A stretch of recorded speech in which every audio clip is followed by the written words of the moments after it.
Hello and welcome to Hexed Encountered. My name is Joe. This is the Sports Edition, and today we're going to be looking at Legends of Boxing for Windows. So I did back in September of 2022, I did a video on the board game version of Legends of Boxing from Stone Mountain Press. I'll put up a card here on the video so that you can check that out if you wish. This is obviously the PC version, as you see right here, Legends of Boxing for Windows.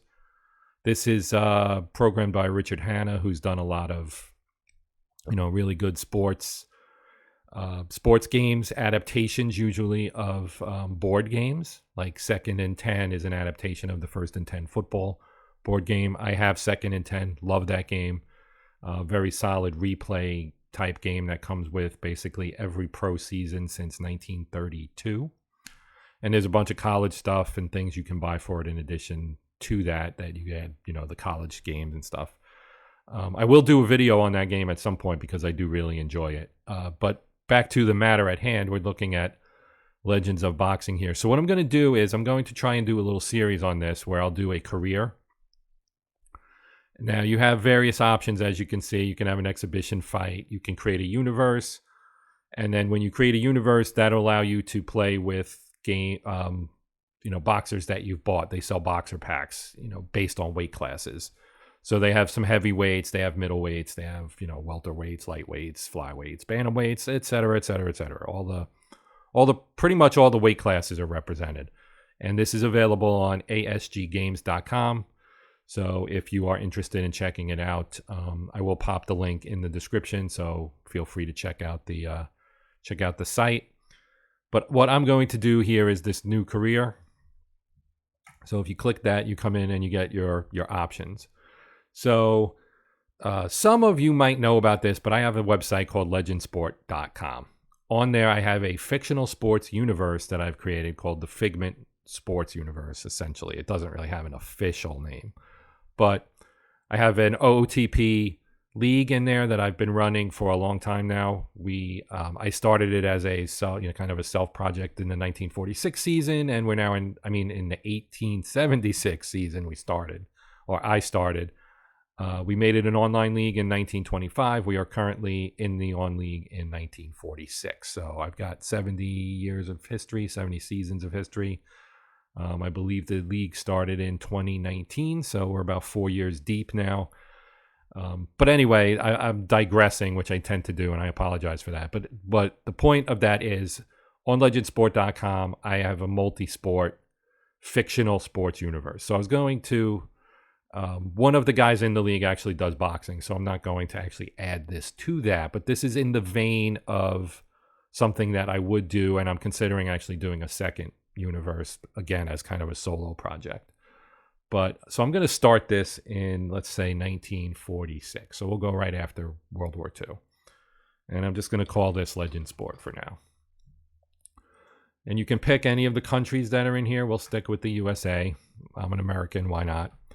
The titles, you can name your title. So to me, it doesn't really matter because, like I said, this is mostly for demonstration purposes, although I am going to probably enjoy doing this and kind of chronicling it in video. So this will be a series. I don't know how many videos it'll be, but I tend to do a lot of war game content, and I want to do more sports content. So this is an relatively easy way for me to do some sports content that hopefully, some people may find interesting. So I'm just going to keep the regional title for the regional. The national title will be the American title. The international will be for continental. And then the world title is world title. You can filter on nationality. So if you wanted to change your region to be something specific aside from the nation, you could do that. Or you could set it to a specific nation, etc. It's very straightforward. There is a PDF that explains all of this that comes with the game when you buy it. There are, I believe, 4 PDFs that explain various pieces of the game. So I'm going to uncheck that because I don't want the real fighters. Okay, I do have real fighters. I have the heavyweight pack, but I'm not going to include those guys. I am going to turn on some of these alternate rules, or optional rules rather. So the KD severity chart, that's knockdown, not Kevin Durant. the knockdown severity chart is an advanced rule. I'm reading from the rule book here. Presented as an alternative to the basic willpower roll to recover from a knockdown, this chart will produce varying levels of knockdowns, taking both the power of the attacking fighter and the willpower of the down fighter as factors. So basically, it's, if you get hit hard enough and your willpower is low enough, you get, there'll be maybe more than, there's a thing called finisher roll, which kind of determines if you get knocked out. If you get hit hard enough, you might get you will get 2 finisher rolls with this rule as opposed to just 1. I'm going to turn that on. I'm going to turn mode adjustments on, which allows you to, the game has fighting modes where you're inside, outside, stuff like that. So this would allow you to adjust that, and it's based on the fighter's ability to approach action via modes, again, from the rule book here, is linked to his ability to land punches, his control, and protect himself, which would be his defense. So you'll see that we have inside mode, pressure mode, and elusive mode, and fighting outside. That's the kind of the standard mode, which doesn't have any adjustments. So inside, the chances of landing punches is improved, and control is reduced to reflect this. Fighters in this mode try to remain compact on defense, therefore defense is unchanged. Pressure mode, the fighter's aggression certainly increases his chances of landing solid punches, thus his CTN is decreased. A lower control number is better, in case you're wondering. However, by letting his hands go, the fighter also leaves more openings, so defense is penalized. And then an elusive mode is a defensive approach, and it's about keeping proper distance, so it's the only style that favors defense, and defense is increased as a result. Conversely, landing solid shots is less likely, raising the CTN. So we're going to use that too. Then the control target number. That's what CTN means, control target number. The higher the CTN, as I mentioned, the harder it is for fighters to seize control of the action. The CTN adjustments are intended to create a more dynamic, realistic aspect to your fights. So I'm going to do that. And then in knockdowns, when a fighter's been knocked down, well, this is all part of the CTN. So it's based on things like, does he get knocked down, staggered, etc. That's going to impact your control target number, make it higher and harder for you to gain control. Conversely, your opponent's CTN will be decreased, etc. So pretty basic stuff. We won't use the 3 knockdown rule. That actually was introduced in 1957. So we will not use that. We won't use Saved by the Bell. We will use 15-round title fights. We will use the 10-point must system. We're going to use, I guess, 20th century TKO rules. Now you hit create career. Now it automatically generates fighters, and then you can select one that you want to have be in your stable, because you can have more than one fighter. You can have, several. So I might do 3 or so, but you see the weights here, and these are the real fighters. So you can actually start with a real fighter if you wanted to, but I'm not going to. You can click create fighter, which will let you kind of spec it out yourself. So I'm actually going to use ChatGPT, and this is off screen. But I'm going to enter in here, create a fictional boxer from the 1940s. Real simple request. Oh, hang on. My connection timed out, so I need to redo that. Let me try this again. Create a fictional boxer from the 1940s. Let's see what it gives us. Mickey O'Malley. All right. I like it. Mickey O'Malley. And his nickname is Kid Lightning. All right. So, birthplace Durham. His name's O'Malley. To me, that sounds like he should be from the Northeast somewhere. Let's make him from Boston. All right. So he's a heavyweight from Boston. Let's. So here you roll up your. You roll up your fighter. You can add a die boost if you want to, I think. And then you click, and I thought you could die. I forget how this works with the die boost. Oh, right click. Okay. So we'll give him a little extra power, durability, chin, cut, low power, finisher. Oh, he's a good finisher. So we're going to go with this. Now his control number is actually really good. It's a 1. That's pretty low. Not a lot of power. You know, so you get a chart here that kind of shows you, you know, the various possibilities and so on. But we're going to save this, and so now I have a fighter in my stable, so to speak. And he's 18, he's regional. So basically what you do is you have a calendar over here, and it'll have a certain number of fights based on, you know, the time, based on the month essentially, and it spaces it out so that it's somewhat realistic in terms of how often these guys fight. Now it's probably for the 40s, probably not ultra realistic, because those, you know, back in the 40s, 50s, guys fought tons of times. they fought a ridiculous number of fights. But we'll just go with this. Now let's do another new fighter. And again, I can pick somebody. So, or I can just create somebody. So let's say let's make a middleweight. And we'll make him a physical middleweight. And we'll do random. Let's see.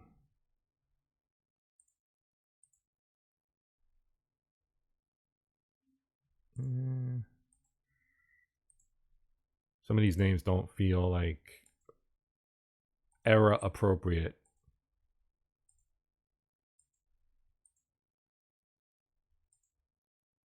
Ryan Rice, that's weird. This is why I went to ChatGPT. Create a fictional 1940s middleweight boxer. How about that? Let's see what we get. Gentleman Jack Cunningham. And it even gives you some information. So Gentleman Jack Cunningham, birth date January 3rd, 1918, hometown Philadelphia, Pennsylvania. And it tells you about him. I mean, this thing is really cool, and I should probably pop it on the screen. It's pretty interesting. But anyway, so we'll go with this. We'll go with Jack Cunningham. To me, Gentleman Jack doesn't go with a physical type name. We'll make him a tactical fighter. Here. Gentleman Jack. And where did it say he was from? Philadelphia. All right. The fighting city of Philadelphia. And we'll do our ratings. He gets +10. All right. For control, let's give him a control boost. Ooh. Defense, power. He's a tactical guy. We'll go no. There. Durability. Chin. Cut. Willpower. Finisher. All right. Save. All right. So now you can switch between your two fighters. And so you can set your next opponent. Now it's going to generate a random opponent, right? So you get to pick, actually, which ones you want. So we can fight Francisco Bujaj, or Bujaj, I don't know how you pronounce that necessarily, and DeMarcus Lopez. So again, the names are like modern names, which kind of throws it off a little bit for me. I would like it to have something like OOTP where you can actually kind of decide what kind of name you want. But this is fine. So, define your names. You can create a custom name list to use and generate. But we'll go with what we've got. So we'll pick DeMarcus Lopez from Albuquerque. Hit confirm. So we're gonna fight this guy. He's 34, so he's kind of an older guy. Go training camp, right? So you basically, because this is based on a board game, it goes through your die rolls, right?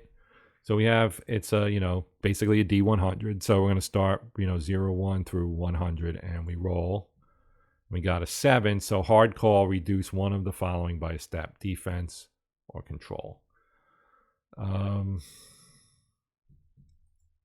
take defense. All right, end camp. Now you can fight or auto fight. So auto fight will obviously quickly generate the result.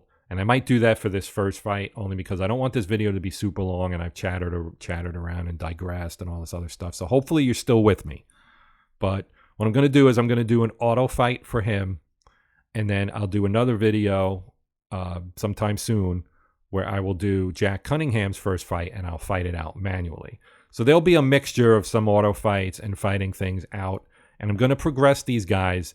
And I hope that you'll stick around. And like I said, I'm going to try to keep these videos pretty short so that you can, pop in, watch it, or, scan ahead, see what happens, and kind of give you some narrative stuff here.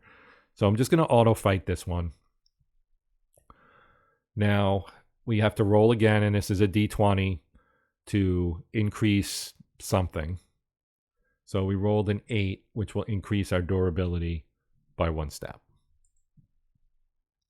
All right, so we won, and you can click on it and you get your scorecard, and it'll tell you what happened, what mode each fighters were in. So actually this is Cunningham. So I'll do Mickey O'Malley's first fight. Sorry, I forgot I had switched to Cunningham. We'll do Mickey O'Malley's first fight and fight it out, okay? So red corner, it tells you his control number, the advantage, what mode he was in, endurance, power, defense, chin, willpower, etc. And then the rounds. It was a 4-round fight. So nice, short, early career fight. And he won by split decision because he won on 2 cards. And Lopez won on the 3rd card. So that 3rd judge, man, he gets you every time. All right, so here, you get the actual scoring. And honestly, he probably was lucky to get the win because the two judges here gave him round 3, and according to the game's internal scoring, he actually lost that round. So Cunningham wins by split decision. So you can do that, and as this goes on, it'll fill up with fights. We're still in January. You can look at a summary. It'll tell you a little bit. It'll show you his card and his record and all that stuff, right? So, over here is his career summary, split points. He's got a 1 win, no loss. Pretty straightforward. You can print it, back it up, etc. You can edit. You can do the options. You can do default fight length. I'm going to let the game do that. Early career, you're going to have shorter fights until you build up, some reputation, and the fights will get longer as you go up the chain, just like it happens in real life, pretty much. So that's going to do it. Like I said, I wanted this to be relatively short, and we're almost 20 minutes. So I'm going to wrap this up for now. I will be back. There will be a second entry in this. Please feel free to comment. Let me know if you think this is worthwhile, if you think this is stupid. Hopefully, the people who are subscribers to my channel who like sports stuff will probably embrace this to some extent, although maybe they're more baseball fans, football fans, whatever. But the war game guys might not be into this, and that's fine. So if you're a war game guy, don't feel the need to comment, or hopefully you won't dislike the video. Just ignore or whatever. I would prefer that so you don't hurt my channel. But, for the sports fans, the sports game players, let me know, what you think of this. Is this a worthwhile project, something to do? It'll be a playlist. I don't know how many videos I'll end up putting in it, but this is something I can do fairly quickly and relatively easily. So it's not a big time sink like doing a board game. Doing a video for a board game is kind of a time sink. Just so you know, it's not real quick and easy to do those. Doing something like this on the PC is much easier. It's a lot more straightforward. So that will do it. Sorry, I kind of babbled on and digressed and everything, but that's sort of the nature of the beast for me when I do videos. Anyway, I appreciate you watching. Please let me know if you have any comments, etc. As I mentioned, please consider liking, sharing, and or subscribing if you're not a subscriber. But that's going to do it. Until next time, my name is Joe, and this has been Hexted Countered Sports Edition. So until that next time, happy gaming.